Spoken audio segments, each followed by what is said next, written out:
Hey pillars, and welcome to the race recap of the 2025 UCI Road World Championships in Kigali, Rwanda. If you guys want to skip to the race highlights, then do so, but this is a quick overview of the course profile, some stats about the overall race for today, along with the riders to look out with, how the race is going to play out, along with the top competitors. So we're going to jump into that right now. So the distance for today's World Championships, who's going to get the rainbow bands? It's 267.5 kilometers.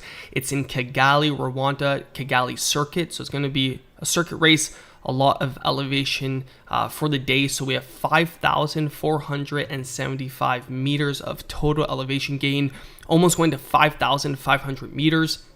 As I mentioned, it's a circuit which has loops, so the race is built on a 15.1 kilometer loop featuring 2 short climbs plus rolling terrain, and there also is cobblestones as well.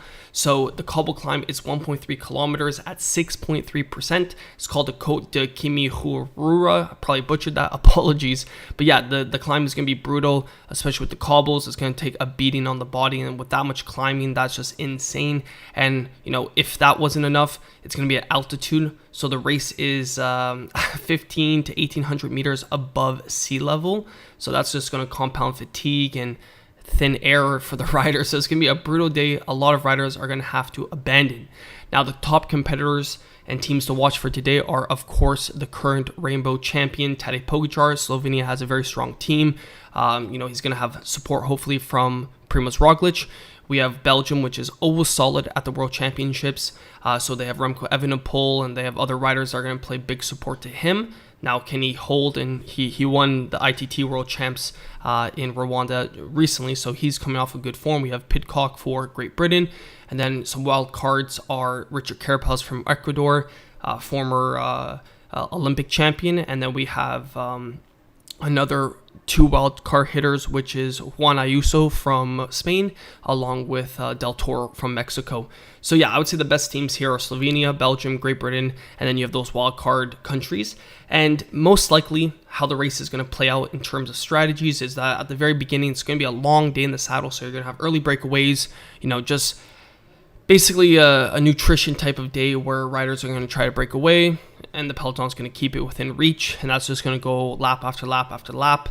Mid-race, usually that's when, teams like Belgium are going to try to control Slovenia, so you're going to see the green jersey at the front, you're going to see the Belgium jersey at the front controlling, and then near the very end, I would say, with hopefully around 120 kilometers left is when things are really going to pick up and the tactics are going to come, because that's almost 160 kilometers already in the legs.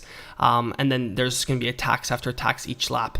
And then near the end, it's either going to be a small breakaway group or something breakaway related that's going to be the attack. And if they can sustain that and work together, then that's most likely how the race is going to play out. So like I said, we're going to have either a Poggi, we're going to have a Remco, we're going to have a very strong team trying to go for the break, because that's the only way you're going to win this. This is not going to come down to a sprint in any stretch of the imagination. So with that said, that's the overview. Let's watch the race highlights and see how the World Championships, the rainbow bands, were won. Now, jumping into the race recap, we got 165 kilometers when the action really starts. A lot of riders are peeling off. We have Belgium at the front controlling it, but like I said at the beginning, this is a race of nutrition, of endurance. So, riders that have support from their national team are going to peel off. So there was a breakaway up at the front, but it's nothing that's going to be super. There was none of the big hitters that's going to be threatening to the major teams like Slovenia and Belgium. So it was very well controlled, and Belgium was controlling it with Slovenia for a lot of the initial 100 kilometers of the road race. So going into roughly the later stage of the race, you have Belgium, like I said, at the front.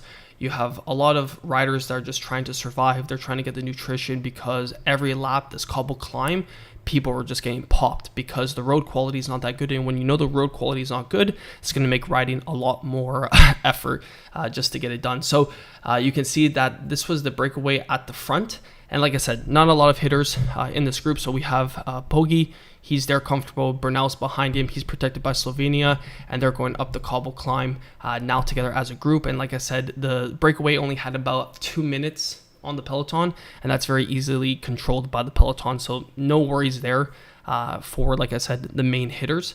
And it was just chill cruising. The breakaways up here 3 riders.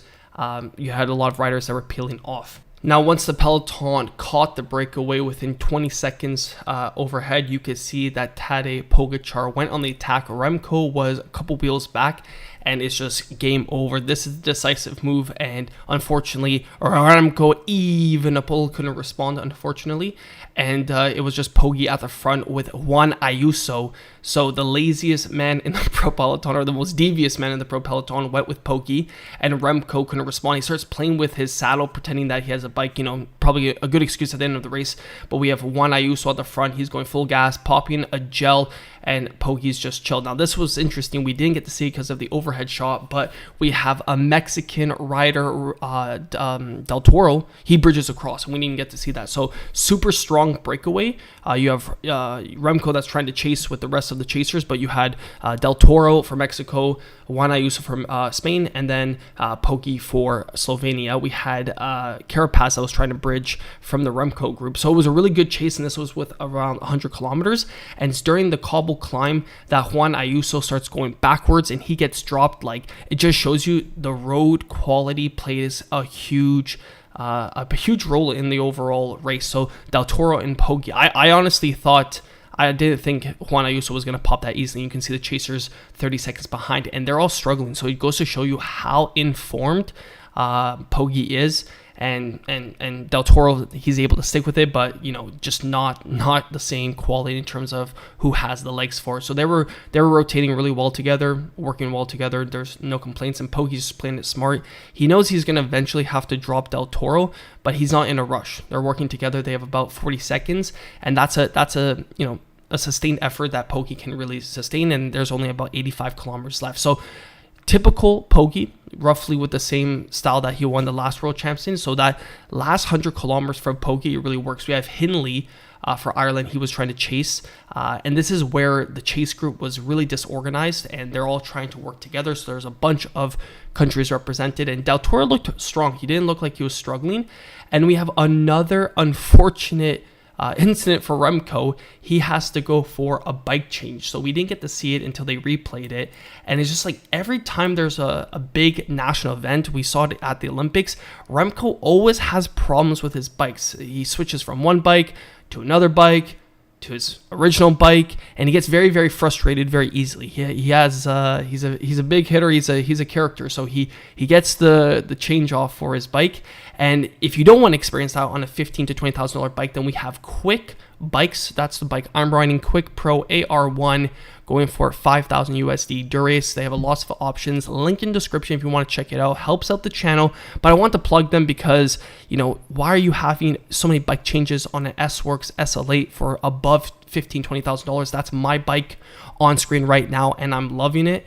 So if you guys want to check a fire bike brand, then do yourself a favor and check it out in the description. But yeah, if he's doing a bike change, I want to promote and showcase my bike. So back to the action. Remco's on his alternate bike, and the chase group now is left without him. So he's going to have to work with his team to get back into that chase group, because there's about a 54-second gap on Del Toro and Poggi. So Australia at the front, they're trying to control it. And like I said, Poggi and Del Toro are doing a very good role, just exchanging pulls, working well together. And Del Toro, if he can get second place on this, that's a huge dub. So he's the one that should be working technically less than Poggi, but Poggi is a lot stronger. So if Del Toro's smart, he's trying to play for second. And Belgium was controlling the chase group as well. But like I said, Remco needs help getting back to that. And it looks like he's on the YR1S or YRS or Y1RS Colnago, which is the black version, which is the lightweight version. So it shows for 5,000 meters of elevation, super important. I thought here Poggi was dropping Del Toro on the cobble climb, and it looked like it, but some riders, what they do is they allow a little bit of a gap, and then they find their rhythm and they catch back on, which is what Del Toro did. So, that was a big alarm bell going off for Del Toro, but he was able to sustain it. And then we have Remco that eventually gets pulled back with his Belgium teammate to the big chase group. And right here, another bike change, which I would showcase the Quick Pro again, but he's really pissed off. So I think they fixed his gold Olympic bike, but he was really pissed off. Like I said, anytime there's a mechanical, you don't want to be in Remco's way. Dude gets very triggered, which is understandable at the level that he's racing. So he's trying to chase back on, trying to be as arrow. He can definitely catch back on, but this was the chase group, still very, very big, and Del Toro and Poggi are just working together.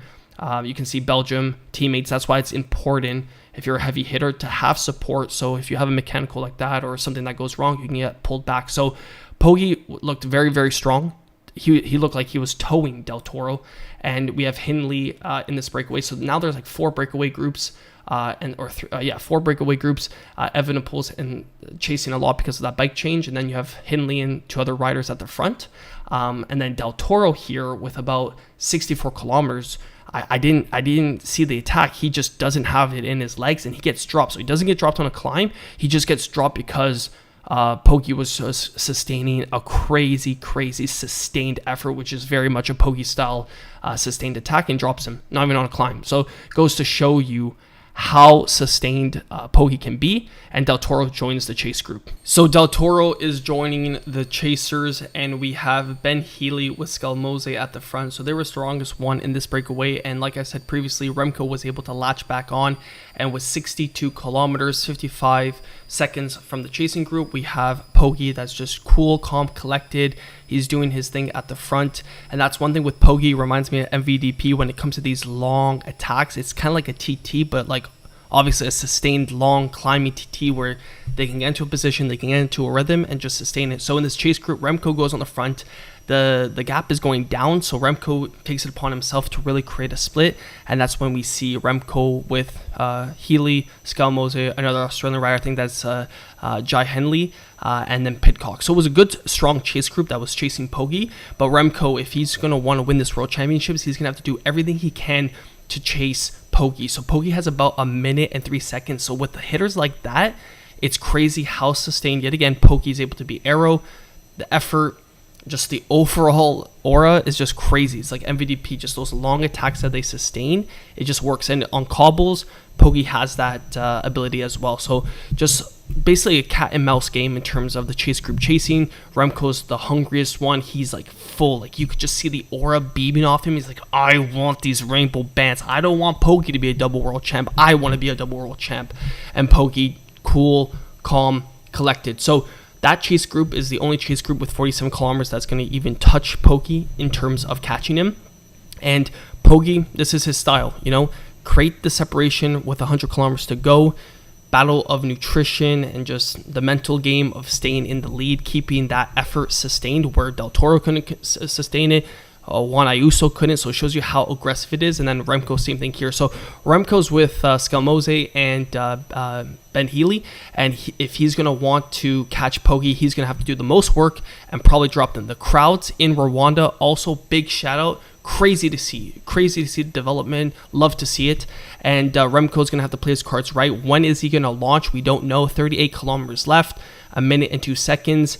Poggi, yet again, cool, calm, collected, smooth, relaxed. Remco is going to have to make that jump because Healy and Scalmose, they're not helping him catch Poggi. So the effort is either Poggi's so sustained that they can't do anything, or they want to play for potentially second or third. So Remco knows that. That's why you see that aura. He's triggered.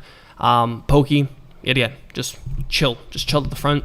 And we're just waiting for Remco to make that last-ditch effort, because I think Remco, with the bike changes, he's not going to want to leave this World Champs feeling like he didn't even try, he didn't attempt. So Remco on the front, again, doing the most work, which is surprising because Healy won 2 stages on the Tour, so you would expect him to do a little bit more work. But Remco's just trying to figure out, with 25 kilometers to go, when is he going to launch. So Poggi, 25 kilometers, 1 minute and 17 seconds. So the gap went up even more. It just shows, it's just crazy, the effort that he's able to sustain for so long.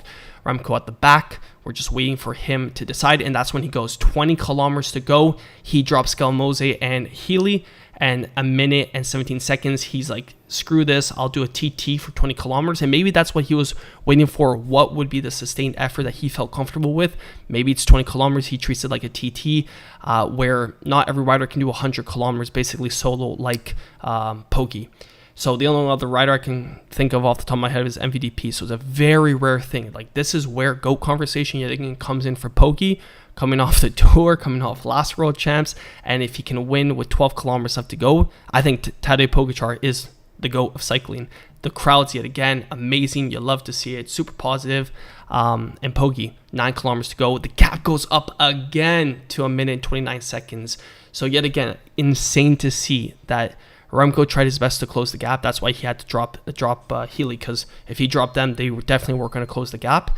Just unfortunate. I think Remco, potentially, if he didn't have all those bikes and had to chase, potentially could have been a 1-2 battle with Poggi, which you wouldn't think to see because of how bad his form was in the Tour. So Healy, Scamose, they're going to battle it out for third. Remco's trying to catch Poggi. It's not going to happen with 1 minute 20 seconds. Poggi's got those rainbow bands. Remco's going to play it out for second, and Poggi with the one on the back.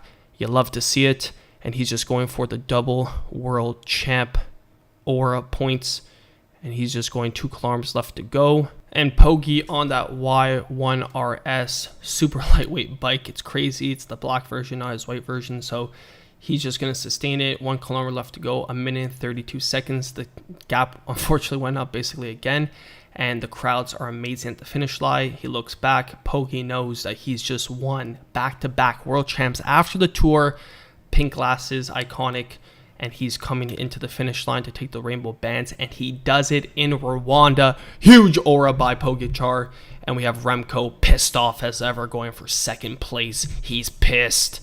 And then we have Ben Healy for Ireland. He's happy to get third place. Anytime Healy wins, he seems like the happiest guy. And Poggi with the rainbow bands, and Remco's just going to go into an unfortunate depression. So that concludes the World Championships 2025 in Rwanda. How was it won? It was won with a long attack by Pogačar, with Juan Ayuso and Del Toro catching on. He drops them and sustains basically 80 kilometers, 70 kilometers solo. And I would say great ride by him, very tactical, very just typical Poggi. And I would say it's unfortunate that I think Remco, without those bike changes, could have definitely made the race a lot more dynamic and different, but we'll never know. And I think Remco will be very pissed off, but he can at least say that he's ITT champ, but he would have liked to go double-double just like he did at the Olympics. So crazy ride by him too. Like, he definitely deserves second place, and I can't fault him for that, because he had to really drag with his nails back to get second. So huge dub for him. Obviously not a result that he would want, but great World Championships. I think the road quality, obviously not the best, but for Rwanda, I think they did a great job. Great crowds, great aura, great vibes. Surprised me, actually. And I think it's a great step for the sport to get more riders that typically wouldn't have a chance to race an elite race like this to get into the sport, and opens up cycling to more of the world, which is great to see. So I think the World Champs greatly done. Great watching Poggi take his second World Champs. And yeah, very, very, very great racing. I love the last 100 kilometers. It was very, very cool to see. Some would say it's boring, but I love it. I love seeing Remco really try to work and try to catch Poggi. So that leaves it there. If you guys did enjoy the video, like the video, subscribe to the channel. Check out the Quick Pro. Definitely something that you should check out, because it's going to be all over YouTube very soon. So until the next one, keep on pedaling.